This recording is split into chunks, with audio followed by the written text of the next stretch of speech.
Dobrý deň, dneska by som vás chcel v krátkosti priniesť porovnanie dvoch jednotiek EcoFlow Delta 2 a Delta 2 Max. Čo sa týka výstupov, ktoré môžete na to napojiť, tak jednotky sú v podstate rovnaké, majú 4 zasúky na 220, majú tu možnosť nabíjania z auta a čo sa týka napájania, čiže zo zasúky, tak je tu jeden konektor a čo sa týka Delta 2 Max, tak máte DC vstupy na nabíjanie z panelov, ktoré môžu byť o veľkosti až 500 W.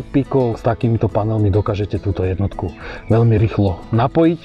Čo sa týka možnosti rozšírenia EcoFlow Delta 2, tak táto Delta 2 umožňuje napojiť jednu prídavnú batériu, čo dokážete vlastne s nej dostať 2 kWh.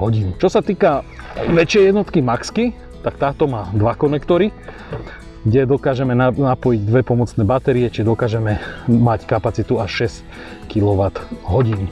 Čo sa týka prednej strany, tak jednotky sú úplne identické, majú výstupy na 12, 24V, displej, ktorý vám ukazuje jednak aktuálnu spotrebu a ukazuje vám jednak aktuálne dobíjanie, ktoré máte buď z panelov alebo zo siete. Takže pre tých, ktorí ste sa nerozhodli, verím, že som vám pomohol si vybrať medzi jednotkami.